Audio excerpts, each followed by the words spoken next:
आचार्य प्रशांत को आपने सुना। आगे बढ़ते हुए कुछ बड़ी खबरों का रुख कर लेते हैं। रुपए को लेकर खबर मिल रही है। रुपया रिकॉर्ड ऑल टाइम लो पर आ गया है।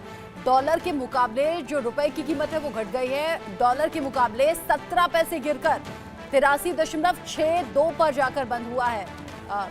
ये रुपए की कीमत। विदेशी चीजें खरीदना अब और ज्यादा महंगा हो गया है। इसके बाद में डॉलर की बढ़ती हुई मांग के कारण रुपए पर दबाव बढ़ रहा है, जिसका सीधा सीधा असर डॉलर के मुकाबले 17 पैसे और ज्यादा गिर गया है रुपया। और रुपए की कीमत का घटना ये लगातार ये इंडिकेशंस भी हैं कि अगर आप विदेशी कोई भी सामान खरीदते हैं तो फिर आपको ज्यादा पैसे चुकाने होंगे। विदेशी चीजें खरीदना महंगा हो गया है। डॉलर की बढ़ती मांग के चलते रुपए पर लगातार दबाव बढ़ रहा है। रुपया अपने रिकॉर्ड ऑल टाइम लो पर पहुंच गया है। इसमें अमेरिकी डॉलर के मुकाबले 17 पैसे की गिरावट देखने को मिली है और ये अब 83.62 रुपए प्रति डॉलर के अब तक के सबसे निचले स्तर पर जाकर बंद हुआ है। इससे पहले 16 अप्रैल 2024 को डॉलर के मुकाबले रुपया 83.61 पर अपने सबसे निचले स्तर पर बंद हुआ था। गुरुवार को एक्सचेंज मार्केट में रुपया 83.43 पर खुला और 83.42 के दिन के उच्चतम स्तर को छू गया।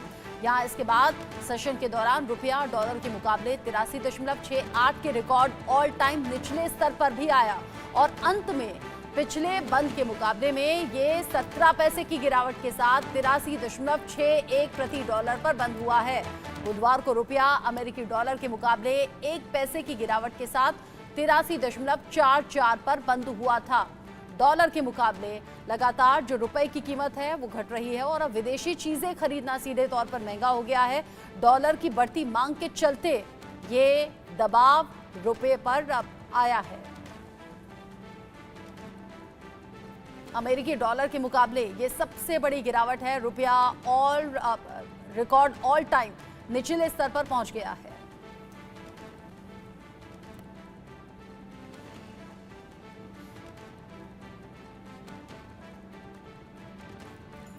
डॉलर की बढ़ती मांग के कारण ये जो चेंजेस हैं आपको देखने को मिल रहे हैं। अमेरिकी डॉलर के मुकाबले रुपए में बड़ी गिरावट देखने को मिली है। 17 पैसे ऑल टाइम लो ये रुपया जो है जाकर बंद हुआ है। डॉलर की बढ़ती मांग के चलते हम रुपए को लगातार कमजोर होते हुए देख रहे हैं और जब ऑल टाइम लो स्तर पर आकर ये बंद हुआ है, ऐसे में आप समझिए कि विपक्ष भी अब इस पर निशाना साधेगा और विपक्ष अलग अलग वक्त पर डॉलर के मुकाबले रुपए के लो जाने को लेकर सवाल